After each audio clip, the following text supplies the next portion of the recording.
লক্ষ্মীপ্রিয়া দেবী এই সাপে কেটে মরেনি, স্বামীর বিরহে বিরহরূপী সর্প দংশনে তার নিজের দেহত্যাগ করেছিলেন। পরবর্তীকালে সেই নিমাই বাড়িতে আসার পরে যখন দেখল তার প্রথম স্ত্রী মারা গেছে, তখন শচীদেবী নিমাইকে বললেন, নিমাই আমি তোমার দ্বিতীয় বিবাহ দেব। সেই দ্বিতীয় বিবাহ যার সঙ্গে দিয়েছিলেন তিনি হলেন বিষ্ণুপ্রিয়া দেবী। এবার মায়েরা, বিষ্ণুপ্রিয়া দেবীর সঙ্গে বিবাহের পরে নিমাই এই হরিনামটা প্রচার করেছিলেন। আজকে যে জন্য কীর্তন করা, বিষ্ণুপ্রিয়া দেবীর সাথে বিবাহের পরে সারা বাংলায় যে কীর্তন গান প্রচার করেছিলেন, সেই কীর্তন গান আজকে আমরা আস্বাদন করছি, যেটা নিমাইয়ের দ্বিতীয় বিবাহের পর।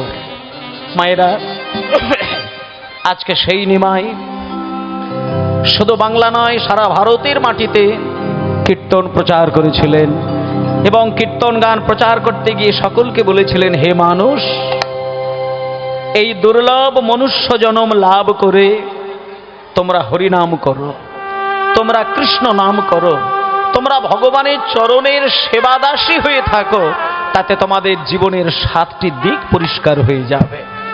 1 নম্বর, একটু আগে বললাম, মন পরিষ্কার হয়ে যাবে, হৃদয়টা পরিষ্কার হয়ে যাবে। 2 নম্বর হচ্ছে ত্রিতাপ জ্বালা দূরীভূত হয়ে যাবে, যেটা সারা পৃথিবী জুড়ে জ্বলছে, ওই যে ভব মহাদাবাগ্নি নির্বাপন। 3 নম্বর, শ্রেয় কৈরব চন্দ্রিকা বিতরণ। মায়েরা, শালুক ফুল দেখেছেন তো? শালুক ফুল, এই শালুক ফুল সম্পর্কে একটা কথা বলি। শালুক ফুল চাঁদের আলো পেলে পরে তার প্রত্যেকটি পাপড়ি মিলে ধরে। পূর্ণিমার রাত্রিতে যখন চাঁদের আলো পৃথিবীতে এসে পড়ে, তখন শালুক ফুলের পাপড়িগুলো ধীরে ধীরে বিকশিত হয়ে পরিপূর্ণ রূপ ধারণ করে। যেমন চাঁদের আলোয় শালুক ফুলের পাপড়িগুলো বিকশিত হয়ে যায়, তত্ত্বের দিকে বলছে গৌরাঙ্গ জন্মগ্রহণ করার পরে গৌরাঙ্গের হৃদয় থেকে যেমন প্রেম রূপী এই কীর্তন রূপী চাঁদের আলোটা সারা বাঙালির কাছে পড়ল, সেই কীর্তন চাঁদের আলো পেয়ে ভক্তের শালুক ফুলটা বিকশিত হতে শুরু করল। নিতাই গৌর তমানন্দে হরি বল। শ্রেয় কৈরব চন্দ্রিকা বিতরণ।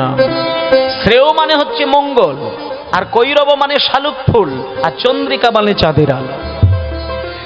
যেমন চাঁদের আলোয় শালুক ফুল ফুটে ওঠে, তেমনি গৌরাঙ্গের হৃদয় থেকে কীর্তন রূপী চাঁদের আলো যখন সারা পৃথিবীর মানুষের কাছে ছড়িয়ে গেল, সেইখানে ভক্তের হৃদয়ের প্রেম ভক্তি ভরা সেই শালুক ফুল বিকশিত হতে শুরু করল। এই হলো 3 নম্বর। 4 নম্বর হলো বিদ্যা মধু জীবন। বিদ্যারূপী মধুর জীবন স্বরূপ এই কীর্তন গান। বিদ্যা যদি হৃদয়ে না থাকে, তাহলে সে সাধন ভজন করা তার ক্ষেত্রে কঠিন হবে। একটা কথা বলে দিই, বিদ্যা মধু জীবন। বিদ্যাই হচ্ছে আমাদের জীবনের প্রাণবধূ। সেই বিদ্যার আনন্দ যারা বিদ্যাকে ধারণ করেছে তারা লাভ করতে পারে। আমরা অনেক সময় সরস্বতীর পুজো করি বিদ্যা পাবার জন্য, বুদ্ধি পাবার জন্য, ভালো পড়াশোনা করার জন্য, ভালো রেজাল্ট করার জন্য, ভালো নম্বর পাবার জন্য। কিন্তু এটা সত্য কথা, মা সরস্বতী যদি কৃপা দান করেন, অসম্ভব সম্ভব হতে পারে। একটা কথা বলি মায়েরা, ভক্তির হৃদয়মন মহারাজকে দিয়ে একটা কথা বলি। এই যে অভয়চারণার ভক্তি বেদান্ত স্বামী প্রভুপাদ, তা সেই প্রভুপাদেরই গুরু ভাই ভক্তির হৃদয়মন মহারাজ, উনি, এগুলো সত্য ঘটনা বলে দিই, সেই সময় চলছিল 2য় বিশ্বযুদ্ধ। ভালো করে কথাটা শুনবেন। এই ভক্তির হৃদয়মন মহারাজ তিনি জার্মানিতে গিয়েছিলেন। তার হঠাৎ ইচ্ছে হয়েছিল যে আমাদের এই কীর্তন, এই যে ভগবানের নাম, এটা আমি জার্মানিতে গিয়ে প্রচার করব, তাতে করে সনাতন ধর্মের অমৃতরূপী নাম জার্মান মানুষরা পেয়ে যাবে। এই বলে তিনি যখন জার্মানিতে গিয়ে ইংরেজি ভাষায় হরি কথা প্রচার করতে শুরু করলেন, তখন জার্মানরা কিন্তু তীব্র প্রতিবাদ জানালেন। কি প্রতিবাদ? তার প্রতিবাদের কারণটা হলো দ্বিতীয় বিশ্বযুদ্ধ যেদিনকে যখন চলছিল তখন জার্মানদের সঙ্গে ইংরেজদের কিন্তু ঘোর শত্রুতা চলছিল। তাহলে জার্মানদের সঙ্গে ইংরেজদের যদি শত্রুতা চলে সেখানে ইংরেজি ভাষা তো তারা অ্যালাউ করবে না।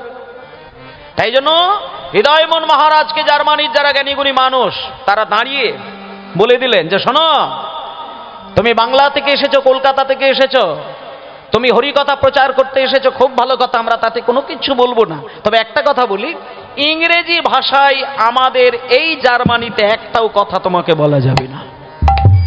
তুমি যদি পারো আমাদের জার্মানি ভাষায় যদি কিছু বলতে পারো বলো, কিন্তু ইংরেজি ভাষা এখানে বলা যাবে না। তখন মায়েরা, বাবা একটা কথা বলি, ভক্তি হৃদয়মন মহারাজ করেছিল কি, 1 সপ্তাহের জন্য তীব্র কঠিন সাধনায় ব্রতী নিয়েছিলেন। তিনি ব্রত পালন করেছিলেন যে আমি 1 মাসের মধ্যে এই কঠিন জার্মান ভাষা কণ্ঠস্থ করে তবে আমি বাংলায় ফেরত হব। এই বলে 1 সপ্তাহ সাধনা করে ভগবানের কৃপা লাভ করে 1 মাসের মধ্যে কি করে কঠিন জার্মান ভাষা তিনি রপ্ত করে জার্মান ভাষায় হরিকথা প্রচার করে তবে তিনি দেশে ফিরেছিলেন। মানে এগুলো যদি বাঙালি চিন্তা করে অবাক হয়ে যাবে। আমরা ইংরেজি ভাষা শিখতে গেলে সারা জীবন কেটে যায়, আর 1 মাসের মধ্যে কঠিন জার্মান ভাষা কণ্ঠস্থ করে সেই ভাষায় আমাদের এই কীর্তন গান, এই হরিকথা প্রচার করে তবে তিনি বাংলায় ফেরত এসেছিলেন। সেটা কিসের জন্য? সেটা তীব্র সাধনার জন্য। কোন সাধনা? ভগবানের সাধনা। তাই ভগবানের কৃপা যদি কারোর উপরে বর্ষিত হয়, বিদ্যা বুদ্ধি অনায়াসেই বিকশিত হয়ে যায়। তাহলে একথা নিয়ে তর্ক নয় যে ভগবানের চরণ সেবা করলে বিফল, এটা মিথ্যে কথা। এগুলো যদি বলে তাহলে তার পশুকুলে জন্ম বলা যায়। গত জন্মের মনুষ্য জন্ম যদি তার সংস্কার থাকে, এই জন্মে ভগবানের নাম শুনলে পরে সেটা তার কাছে অমৃতের মতো মনে হয়। আর গত জন্মটা যদি কারোর পশুকুল থাকে, এই জন্মে দাঁড়িয়ে যদি ভগবানের নাম নিতে গেলে তার যন্ত্রণা আসে, তাহলে জানতে হবে এটাই তার প্রথম মনুষ্য জন্ম, তাই ভগবানের নাম তাকে অমৃতের মতো ভালো লাগে না। কিন্তু মায়েরা, ভগবানের কৃপা যদি হয়, নামের কৃপা যদি হয়, ভগবানের প্রতি ব্যাকুলতা যদি থাকে, আমি এটুকু গ্যারেন্টি দিয়ে বলছি, বিদ্যা বুদ্ধি অবশ্যই তার বিকশিত হয়ে যায়। তাহলে এই পর্যন্ত 4টে উপকার হয়ে গেল। যে প্রথম হচ্ছে মন পরিষ্কার, দ্বিতীয় হচ্ছে আগুন নিভে যাবে, মানে আমাদের প্রত্যেকের মানসিক আর দৈহিক যন্ত্রণা কিন্তু আছেই আছে। এ জগতে কেউ বলতে পারবে না যে আমি কিন্তু খুব সুখে আছি, শান্তিতে আছি, এটা বলা যাবে না। টাকার মালিক হতে পারে, কিন্তু সুখ আর শান্তির মালিক এটা তো দুর্লভ, সবাই পারে না। তাহলে আপনি জিজ্ঞেস করলে বলবে আমি সুখে আছি, কিন্তু শান্তিতে আছি বললে বলতে পারবে না। কেন না? তার মধ্যে আগুন রয়েছে, তার মধ্যে জ্বালা রয়েছে, তার মধ্যে যন্ত্রণা রয়েছে, বেদনা রয়েছে, বিরহ রয়েছে। তাহলে এটা নির্বাপিত হতে পারে কিসের কৃপায়? যদি নিত্যদিন চৈতন্যের চরণ সেবা করা যায়। হরি বল, হরি বল, হরি বল। তাহলে এই হলো 2টো উপকার, ভব মহা দাবাগ্নি নির্বাপন। 3 নম্বর শ্রেয় কৈরব চন্দ্রিকা বিতরণ, মানে ভক্তিরূপী শালুক ফুল বিকশিত। 4 নম্বর বিদ্যা বধূ জীবন। 5 নম্বর আনন্দম বুদ্ধি বর্ধন। এই জায়গাটা একটু বলি মায়েরা, আনন্দটা কিন্তু আপনা আপনি বেড়ে যায়। হোমা, প্রত্যেক দিন সন্ধ্যাবেলায় খাওয়া দাওয়া সারার পরে যখন ঘড়িতে রাত্রি 10টা 11টা বেজে যায়, আমরা কিন্তু বিছানা গ্রহণ করি। কেন না? ঘুমানোর জন্য। শুধু আমরা নয়, পৃথিবীর প্রত্যেকটি মানুষ রাত্রির বেলা ঘুমাতে যায়, সকালবেলা আবার ঘুম থেকে উঠে কর্মে ব্যস্ত হয়ে যায়। কিন্তু এটা সত্য কথা, কোটি কোটি মানুষ ঘুমাতে যায়, কিন্তু কিছু কিছু মানুষের সকালবেলা কিন্তু আর ঘুম ভাঙে না। ঘুম ভাঙে না, তারা চিরকালের জন্য জগৎ ছেড়ে দেয়। তাহলে তুমি যখন সকালবেলায় চোখটা খুলেই যখন প্রকৃতিকে দেখলে, মাকে দেখতে পাচ্ছ, বাবাকে দেখতে পাচ্ছ, সন্তানকে দেখতে পাচ্ছ, স্ত্রীকে দেখতে পাচ্ছ, নিজের তৈরি করা বাড়িটাও দেখতে পেলে, তোমাকে জানতে হবে তোমার ওই দিনটা আবার প্রথম জন্ম হলো। চোখ খুললে পরে জন্ম ধরতে হয়, চোখ না খুললে পরে মৃত্যু ধরতে হয়। কিন্তু যেহেতু তোমার চোখ খুলেছে, তুমি নূতন করে জন্ম লাভ করলে, এটাই তোমার বড় আনন্দের। আর সেই জন্মের আনন্দ আরো বেশি পরিপূর্ণ মাত্রায় রূপ ধরবে ওই জন্মের ক্ষণে তুমি যদি ভগবানের অমৃতটাকে জুড়ে দিতে পারো। প্রতিদিন সকাল, দুপুর, সন্ধ্যায়, এই ত্রিসন্ধ্যা কালে সমস্ত কর্মের মধ্য দিয়ে সময় বার করে যদি একটুখানি সময় ভগবানের চরণের সঙ্গে তোমার মনটাকে সংযুক্ত করতে পারো, তাহলে নিছক আনন্দ নয়, তুমি পরমানন্দকে হৃদয়ে ধারণ করে রাখতে পারবে। নিতাই গৌর প্রেমানন্দে হরি বল। তাহলে আনন্দ পরমানন্দ দুটোর ভেদাভেদ জানতে হয়। অন্ন পরমান্ন এই দুটো আলাদা জিনিস। পরমান্ন আলাদা, অন্ন আলাদা। আনন্দ পরমানন্দ দুটো আলাদা বিষয়। আনন্দ সেই জিনিস যে আনন্দ মাঝে মাঝে সাইড এফেক্ট আনতে পারে, কিন্তু পরমানন্দের কোনো সাইড এফেক্ট নেই। যেমন মনে করুন মায়েরা, আপনার কোনো খাবার খেতে ভালো লাগছে বলে আপনি বেশি বেশি করে আনন্দের সঙ্গে খেয়ে নিলেন, কিন্তু সেটা যদি অ্যাসিড হয়ে যায় তাহলে পরক্ষণে আপনাকে দুঃখ দেবে। তাহলে কিছু কিছু খাবার খেতে আনন্দ দেয়, পরক্ষণে দুঃখ দেয়।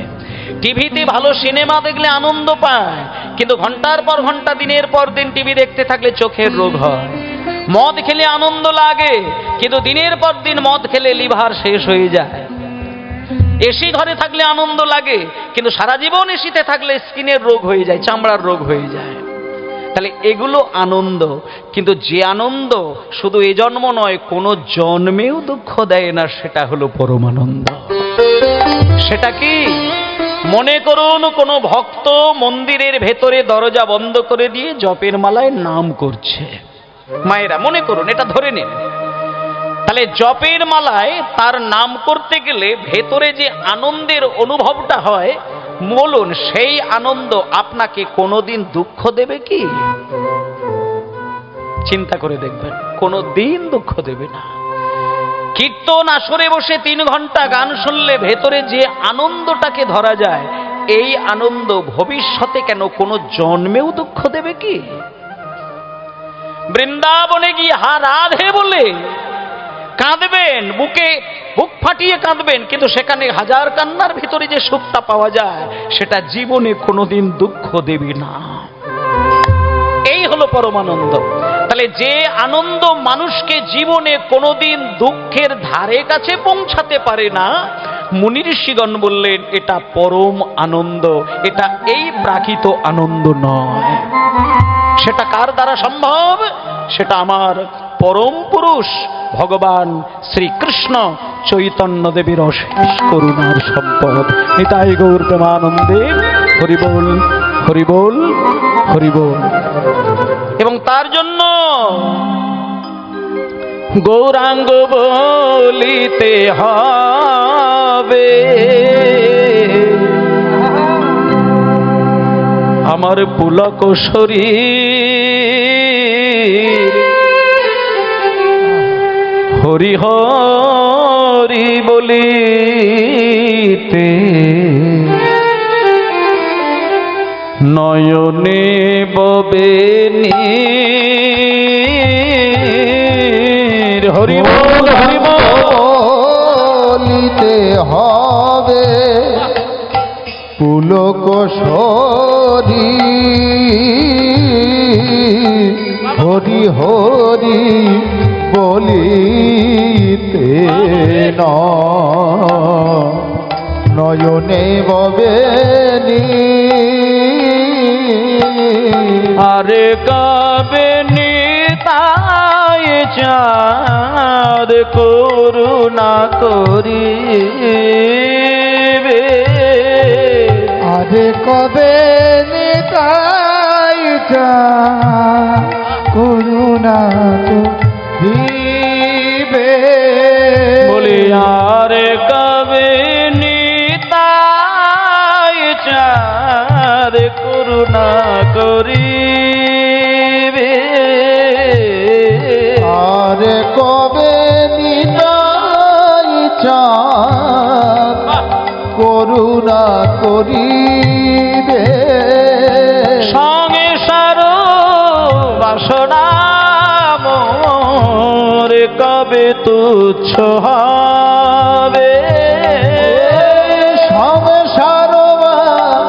বাসনা মোর কবে তুচ্ছ হবে সংসার বাসনা মোর কবে তুচ্ছ হবে সংসার বাসনা মোর কবে তুচ্ছ হবে বিষয় ছাড়িয়া কবে শুদ্ধ হবে মন এই বিষয় ছাড়িয়া কবে শুদ্ধ হবে মন বিষয় ছাড়িয়া কবে শুদ্ধ হবে বিষয় ছাড়িয়া কবে শুদ্ধ হবে মন আরে কবে হাম এরি বসে মধুর বৃন্দাবন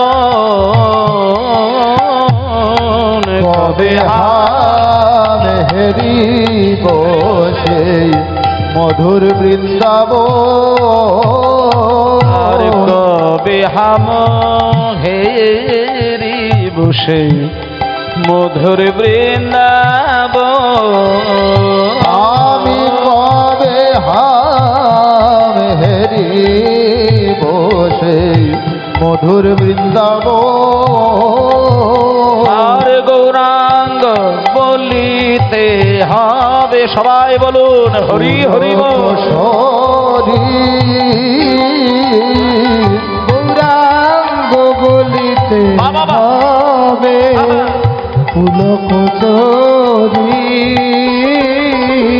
ওগো হরি হরি বলিতে নয়নে ববে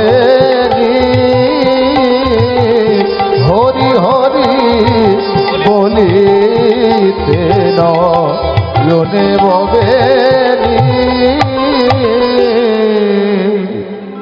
হরি বল হরি বল হরি বল হরি বল হরি বল। এই পদ গানটি আসতে মা এই সমস্ত গান বাজনাগুলো মানে শুধু কীর্তন আসরের ক্ষেত্রেই বলছি না, আপনাদের ব্যক্তিগত জীবনে নিত্যদিন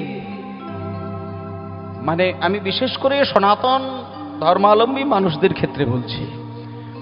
সংসারের কাজকর্মে তো আমাদের মানে অস্থির হয়ে উঠতে হয়, কিন্তু এই পাগল হয়ে যাওয়া সংসারের ঘানি টানতে টানতে একটু শান্তি লাভের আশায় আপনাদেরকে কিছু কিছু কাজ আমি দেখুন, দুটো জীবন আছে, এক হচ্ছে গার্হস্থ্য জীবন আর একটা সন্ন্যাস ধর্মের জীবন।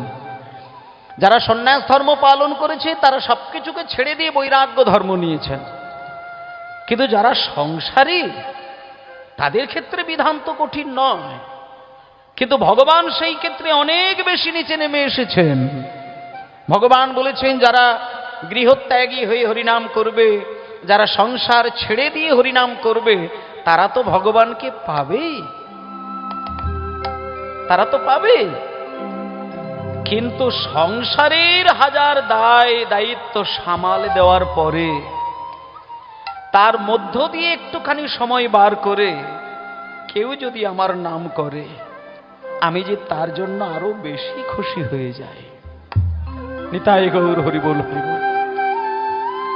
তাই জন্য মায়েরা সংসারী মানুষের জন্য এত চিন্তা ভাবনা করার দরকার নেই। যেহেতু আমরা গৌরাঙ্গকে পেয়েছি তাহলে আমরা তো মানে উদ্ধার হয়েই গেছি। চৈতন্য মহাপ্রভু যে মাটিতে জন্ম নিয়েছে সেই মাটির মানুষকে চিন্তা করতে হয় না। এত বড় দয়াল ভগবান চৈতন্যদেব, যিনি শঙ্খচক্র গদা পদ্মধারী নারায়ণ, যিনি ত্রেতা যুগে রামচন্দ্র, যিনি দাপরে কৃষ্ণ, এই তিন যুগের ভগবানের থেকেও যিনি উদার, তিনি হলেন আমার নিমাই। এবং সেই নিমাই তিনি হরিনাম প্রচার করেছিলেন। তাই মায়েরা, 7টি উপকারের মধ্যে আপাতত ভাবে কটা বললাম, আমি 5টি বললাম বোধহয়। হ্যাঁ, 5টি বললাম। চেত দর্পণ মার্জনম, ভব মহাদাবাগ্নি নির্বাপনম, সেও কৈরব চন্দ্রিকা বিতরণং, বিদ্যাবোধু জীবনং, আনন্দম বুদ্ধি বর্ধনং, প্রতিপদাং পূর্ণামৃতাস্বাদনং। এই হলো 6টি উপকার। প্রতিপদাং মানে প্রত্যেকটি পদে পদে, তিলে তিলে, ক্ষণে ক্ষণে, পলে পলে অমৃতের স্বাদ। আস্তে মায়েরা, লীলাপালা সবকিছু হবে, কিন্তু কথাগুলো, দৃষ্টান্তগুলো একটু শুনবেন। মানে পদে পদে যদি অমৃতের টেস্ট, অমৃতের স্বাদ আপনাকে এই আত্মার সঙ্গে মাখামাখি করতে হয়, তাহলে আমি বলে দেব, চৈতন্যের নাম ছাড়া এর বাইরে কোনো জিনিস হতে পারে না। জপের মালায় নাম করার দায়িত্ব যদি আপনাকে দেওয়া হয়, কতক্ষণ নাম করবেন? যারা সংসারী মানুষ, জপের মালা নাম করতে গিয়ে দেখবেন, প্র্যাকটিক্যাল ঘটনা বলি, আপনি সংসারের হাজার কাজকর্ম করবেন, অন্য কোনো চিন্তা আপনার মাথায় আসবে না, কিন্তু নামের মালা ধরে নিয়ে যেই নাম শুরু করবেন, আপনার অজান্তেই অশুভ চিন্তাগুলো আপনার হৃদয়কে ব্যতিব্যস্ত করবে। তাহলে নাম করতে গেলে অশুভ চিন্তা এসে যায়, ধ্যান করতে গেলে অশুভ চিন্তা এসে যায়, মন্দিরে গিয়ে প্রণাম করতে গেলে অশুভ চিন্তা এসে যায়। কেন?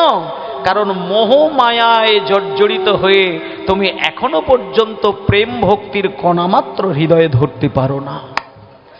তাই তোমার প্রতি পদে পদে অমৃতের স্বাদ এখনো পাওয়া হয়নি। কিন্তু তুমি হরিবাসরে বসে বসে শুধু মন দিয়ে যদি তার কীর্তনটা শুনে যাও কয়েক পালা, দেখবে একদিন অনায়াসে চৈতন্যের কৃপায় তোমার এই শুকনো হৃদয়ে প্রেমের বাড়ি বর্ষণ হবেই হবে। হরিবোল হরিবোল হরিবোল, তাই গৌর হরিবোল। তাহলে এই হলো 6। এইবার 7 নম্বর উপকার কি না, সর্বাত্ম স্নাপন। সর্বাত্ম স্নাপনম মানে সকল আত্মার স্নান করিয়ে দেওয়া কীর্তন গানের শেষ উপকার। আস্তে মায়েরা, তাহলে সকল আত্মাকে স্নান করানোর দরকার।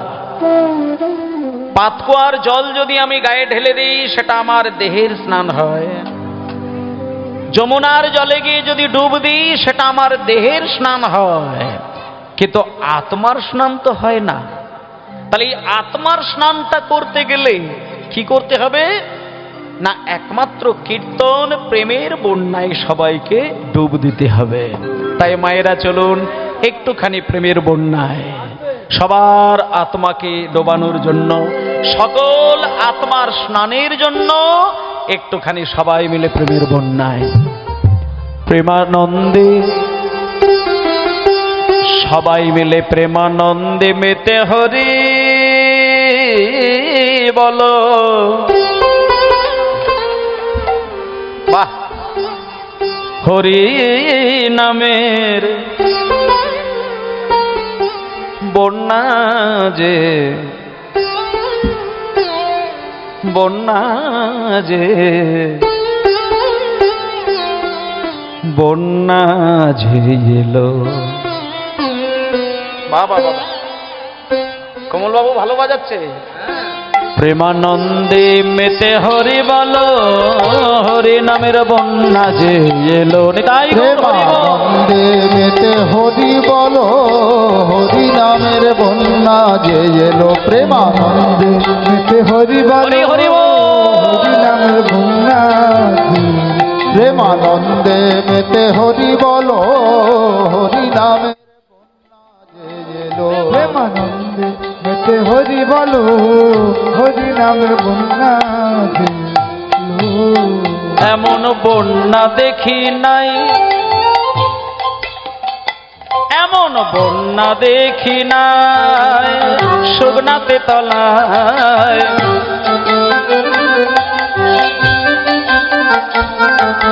বন্যা দেখি নাই শুকনাতে তলায়। বন্যা দেখি না শুকনাতে তলায়। বন্যা দেখি নাই শুকনাতে তলায়। বন্যা দেখি নাই, বন্যা দেখি নাই, বন্যা দেখি নাই, বন্যা। এই বন্যা চোখে দেখা যায় না, কিন্তু ডুব দিয়ে দেওয়া যায়। এই যে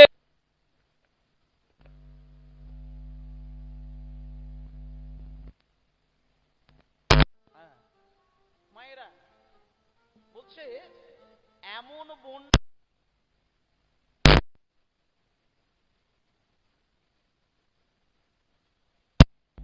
বলে তুমি এ কথা বলছো। তুমি যদি ভক্ত হতে তাহলে দেখতে এখানে শুকনো নয়, এখানে প্রেমের বন্যায় সবাই হাবুডুবু খাচ্ছে।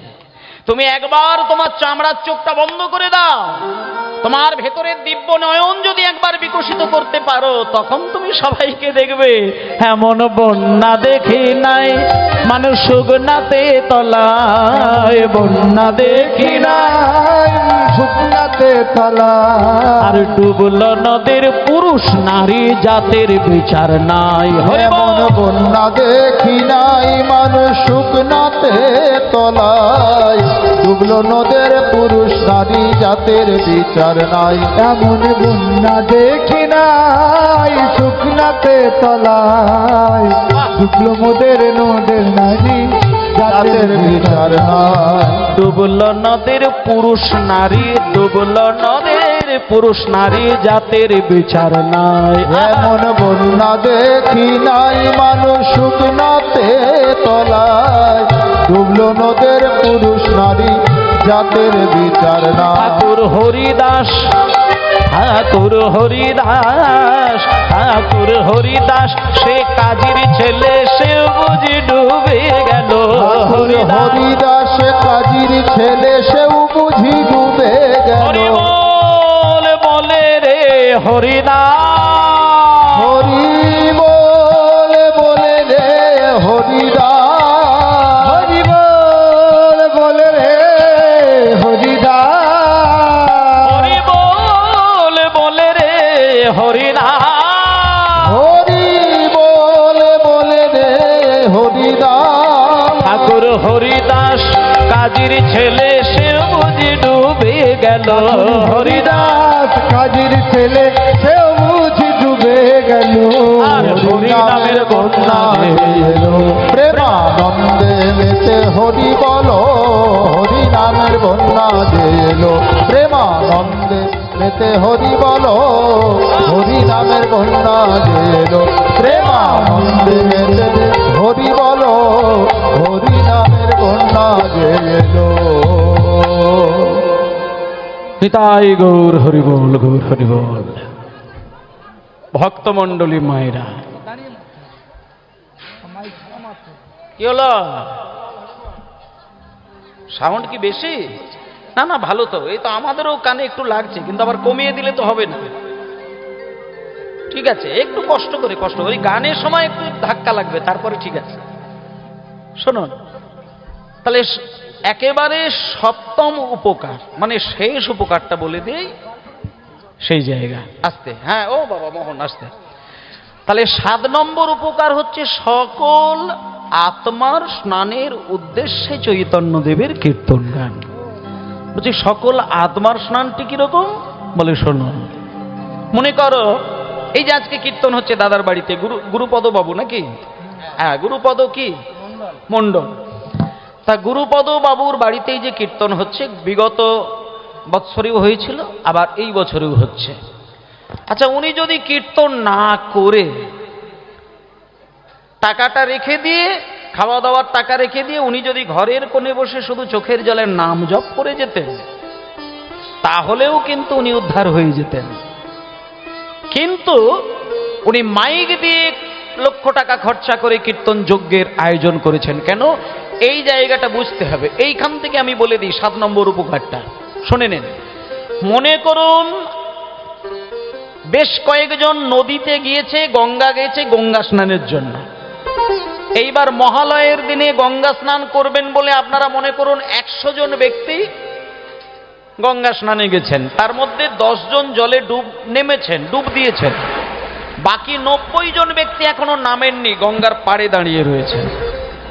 এবার বলুন, যারা জলে ডুব দিয়েছে তাদের স্নান হলো, কিন্তু যারা পাড়ে দাঁড়িয়ে রয়েছে তাদের স্নান হলো কি? হলো না। আচ্ছা, এইবার ওখান থেকে বলি, যারা ডুব দিল তাদের স্নান হলো, কিন্তু যারা পাড়িয়ে দিল তাদের স্নান হলো না। বেশ, কিন্তু মনে করুন ওই মুহূর্তে আকাশ থেকে মেঘ জমে গিয়ে প্রচণ্ডভাবে যদি বৃষ্টি পড়ে, তখন কার স্নান হবে আর কার হবে না? তখন সকলেরই স্নান হয়ে যাবে। মানে যারা গঙ্গায় ডুব দিয়েছে তাদেরও স্নান, আর যারা না ডুব দিয়ে পাড়ে দাঁড়িয়ে রয়েছে তাদেরও স্নান হয়ে গেল। তাহলে একসঙ্গে স্নান হতে গেলে যেমন মেঘ দেখে বৃষ্টি নামলেই স্নান হয়ে যায়, তেমন তুমি যদি ঘরে বসে মন্দিরে বসে জপের মালায় নাম করো, দরজা জানালা বন্ধ করে দিয়ে তুমি উদ্ধার হয়ে গেলে, কিন্তু তোমার পাড়ায়, তোমার গ্রামে, তোমার পাশের গ্রামে সেই মানুষগুলোকে তো উদ্ধারের তুমি চিন্তা করলে না। কিন্তু তুমি যদি মাইক দিয়ে বিরাট মহাযজ্ঞ করে যদি নামরূপী বৃষ্টির এই শব্দ ছড়িয়ে দিতে পারো, তাহলে যারা হরিবাসরে এসে বসবে তাদেরও স্নান, যারা না হরিবাসরে এসে শুধু খেতে যাবে ওইখানে তাদেরও স্নান হবে, আর যারা খাওয়া নাম কিছুই না করে ঘরে শুধু ঘুমাবে, এই মাইকের শব্দ শুধু যদি তাদের কানে যায় তারাও উদ্ধার হয়ে যাবে। এটাই গৌর হরি বল হরি বল। মানে একসঙ্গে সকল মানুষকে স্নান করিয়ে দেবার একমাত্র কৌশল চৈতন্য মহাপ্রভুর, যেটা হলো তার কীর্তন অমৃতের বর্ষণ। তাই সেই বর্ষণে নামতে গেলে সবাইকে একবার হরি বল বলে নাম এই জলে, হরি হরি বলে বলে নাম এই জলে, হরি বল বলে নাম এই জলে, একেবারে হরি বল বলে নাম এই জলে, হরি বল বলে নাম এই জলে। ডুববে যে জন, আহা ডুববে যে জন, আহা ডুববে যে জন, পাবে রতন সন্তোষ তাই বলে। একবার হরি বলে বলে নাম সেই জলে, ডুববে যে জন পাবে রতন সন্তোষ তাই বলে। ডুববে যে জন পাবে রতন সন্তোষ তাই বলে, ডুববে যে জন পাবে রতন সন্তোষ তাই বলে। আচ্ছা দাঁড়া, ভক্তমণ্ডলী মায়েরা, এই যে গানটা গাইছি না, এই গানটা আস্তে, এই গানটা পার্টিকুলার, এই গানটি রচনা করেছিলেন যিনি, তেনার নাম হলো সন্তোষ ভট্টাচার্য মহাশয়। এই সন্তোষ ভট্টাচার্য মহাশয়কে কত চেনেন আপনারা? সন্তোষ ভট্টাচার্য মহাশয় গানটি লিখেছিলেন এবং সুর সংযোজন করেছিলেন। তো এই ভট্টাচার্যকে মহাশয় আপনারা চেনেন না, কিন্তু ওনার পুত্র সন্তান, ওনাকে কিন্তু সবাই চেনেন। তিনি হলেন, হ্যাঁ বলুন, বিখ্যাত কীর্তনিয়া সুমন ভট্টাচার্য মহাশয়।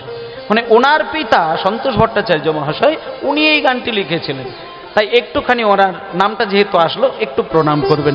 একবার হরি বল বলে, হরি বলে নাম এই জলে, হরি বল বলে নাম এই জলে, ডুববে যে জন পাবে রতন সন্তোষ তাই বলে, আহা ডুববে যে জন সন্তোষ তাই বলে, আহা ডুববে যে পাবে রতন সন্তোষ তাই বলে। মতন আবার ডোবার মতন, আবার ডোবার মতন যে ডুবেছে, ডোবার মতন আবার ডোবার মতন, ডোবার মতন যে ডুবেছে সেই ডুবে রতন পেল, ডোবার মতো যেই ডুবেছে সেই ডুবে রতন পেল। হরি বল বলে রে ডোবার মতো, হরি বল বলে রে ডোবার মতো, হরি বল বলে রে ডোবার মতো, হরে আরে ডোবার মতন যে ডুবেছে সেই ডুবে রতন পেল, ডোবার মতো তো যেই ডুবেছে সেই ডুবে রতন পেল, হরি নামের বন্যা যে এলো। প্রেমা প্রেমেতে হরি বলো, হরি নামের বন্যা যে এলো। প্রেমানন্দে মেতে হরি বলো, হরি নামের বন্যা যে এলো। নিতাই গৌর প্রেমানন্দে হরি বল, হরি বল। আজকে আমরা এইভাবে চৈতন্য মহাপ্রভুর, হ্যাঁ, তার ইচ্ছে, তার আশা, সবকিছু তার কীর্তন গানের উপকারের মধ্য দিয়ে জানতে পারলাম। এইবার মায়েরা, এই যে মহাপ্রভু তিনি কীর্তন গান কেন আনলেন বাঙালিদের জন্য, সেটা আমরা ওনার বলে যাওয়া শ্লোকের মধ্য দিয়ে আমরা জানতে পারলাম। এবার চলুন, এত সুন্দর কীর্তন গান, যিনি এই বাংলার শ্রেষ্ঠ আসনে বসেছিলেন শ্রী চৈতন্য মহাপ্রভু, তিনি শ্রীবাস অঙ্গনে নিত্য কীর্তন করে মেতে রয়েছেন। কিন্তু মায়েরা, এই কীর্তন গানের ধারা সবার তো ভালো লাগবে না। আজকে এনার বাড়িতে কীর্তন হচ্ছে, সকলের কি ভালো লাগছে? সারা গ্রামবাসীদের ভালো লাগছে, সকলের ভালো লাগছে, কিন্তু এমন হয়তো একজন ব্যক্তিও রয়েছে যারা কীর্তন শুনবে কি শুনবে না, সেবা পাবে কি পাবে না, হয়তো সবই ঠিক রয়েছে, কিন্তু বাইরের আচরণ আর ভেতরের কিছু চিন্তা একাকার কিন্তু হয় না। কখনো কখনো দেখবেন বাবা, যেখানে অধর্ম হয় সেখানে ধার্মিক মানুষেরা অধর্মের বিনাশ করার জন্য ধর্মের একটা আন্দোলন তৈরি করে, এটা আপনারা জানেন। কিন্তু এই বাংলায় কখনো কখনো যেখানে ধর্ম পালন হয়েছিল, সেই ধর্মকে বিনাশ করার জন্য কিছু ধার্মিক ব্যক্তি অধর্মের পথে দাঁড়িয়ে আন্দোলন করেছিলেন। এগুলো বাংলার মাটিতে ঘটেছে, বিগত দিনে ঘটেছে, এখনো ঘটছে, জানি না আগামী দিন কি হবে। যেখানে অধর্ম সেখানে ধার্মিক লোকেরা গিয়ে দ্বন্দ্ব করেছে। কিন্তু আজকের যে পালা বা লীলার বিষয়, সেখানে ধর্মকে নষ্ট করার জন্য ধার্মিক ব্যক্তি তারা ধর্মকে নষ্ট করে দেওয়ার জন্য গোপনে গোপনে যুক্তি করে, চক্রান্ত করে ধর্মের বিনাশ ঘটানোর চেষ্টা করেছেন। এবং তারা কারা? তারা হরিবিমুখী জন। তারা এক জায়গায় বসে কেমন করে মহাপ্রভুর হরিনাম বন্ধ করে দেওয়া যায়, কেমন করে বাংলা থেকে হরিনামকে উচ্ছেদ করে দেওয়া যায়, তারা এই নিয়ে গোপনে গোপনে একটা আলোচনা সভা শুরু করেছেন। এবং তারা কোনো মূর্খ লোক নয়, কিন্তু তারা মহাপণ্ডিত। তাদের মধ্যে অনেকেরই নাম রয়েছে, তর্কালঙ্কা, তর্কচূড়ামণি, বাচস্পতি, নানান নানান পণ্ডিতের মানুষ রয়েছেন। শোনো, তারা এক জায়গায় হয়েছে, মানে বেশ কিছু পণ্ডিত পণ্ডিত পণ্ডিত পণ্ডিত, এই আলু থালু লোক নয়। এক কথায় নবদ্বীপের মাটিতে মহাপণ্ডিত, যাদেরকে সমাজপতি বলা হয়। সমাজের পতি মানে যাদের দ্বারা সমাজ ভালো কিছু শিক্ষা পাবে, যাদের দ্বারা অমানুষ মানুষ হবে, যাদের দ্বারা মূর্খ পণ্ডিত হবে, যাদের দ্বারা অভক্ত ভক্ত হবে, যাদের দ্বারা মাতাল ব্যক্তি ভক্ত হয়ে যাবে। কিন্তু তারা আজকে যে নিম্ন কাজটি করলেন, সেই ধর্ম আর অধর্মের মধ্যে যে একটা ভয়ঙ্কর যুদ্ধ, সেই যুদ্ধের যে কি পরিণতি, সেইটা আজকে পালার মধ্যে আমরা সচক্ষে দেখতে পাবো। শুনে যাও মায়েরা, বাইরে থেকে ধর্ম পালন করলে শুধু হবে না, ভেতরের ধর্মটাকেও জাগাতে হবে। অবচেতন মন আর চেতন মন, এই দুটোকে এক না করতে পারলে শুধু বাইরে থেকে জপের মালা, বাইরে থেকে নিরামিষ খাওয়া, বাইরে থেকে মন্দির তৈরি করা, বাইরে থেকে জপমালায় নাম করা, আর বাইরে থেকে তিলক সেবা করা, এর দ্বারা কতগুলো মানুষকে হয়তো ভোলানো যায়, কিন্তু এই বিশ্ব ব্রহ্মাণ্ডের যিনি স্রষ্টা, তার মন কিন্তু গলানো যায় না। এবং তারই প্রমাণ দিয়েছেন কে? এই দেখুন, একসঙ্গে বলা বলি শুরু করেছেন। আর ওদিকে চৈতন্যদেব, তিনি শ্রীবাসের ঘরে ঠিক রাত্রির 12টার পর তিনি কিছু কিছু ভক্তকে বাইরে বার করে দিলেন। সন্ধ্যা থেকে হরিনাম করছে শত শত মানুষ, সকাল থেকে দুপুর পর্যন্ত হরিনাম করছে হাজার হাজার মানুষ, কিন্তু রাত্রির 12টা বেজে যাওয়ার সঙ্গে সঙ্গে হাজার আর শত সব বাদ হয়ে গিয়ে সামান্য কয়েকজন মানুষ চলে এলো। এই হরিমাসরে বসেও দেখবেন সন্ধ্যাবেলায় কীর্তন হবে, কিন্তু রাত 12টার পরে যখন কীর্তন হবে একই ভক্তের সমাগম কিন্তু থাকবে না। কেন? ভক্তের মধ্যে কিছু ক্যাটাগরি থাকবে যারা রাত্রির 12টার সময় হরিনাম শোনার মতো সেই আবেগ, সেই চিন্তা তার থাকে না। তাই চৈতন্যদেব চিন্তা করলেন সকল কথা সবার সামনে বলা যাবে না। কিছু কথা কিছু মানুষকে বললে পরে সেই কথার মূল্য দিতে পারে না, কারণ মূল্য দেবার জ্ঞান তার নেই। কিন্তু যারা মূল্য দিতে পারবে তাদেরকেই মহাপ্রভু জড়িয়ে ধরে হরিনাম করছেন। কোথায়?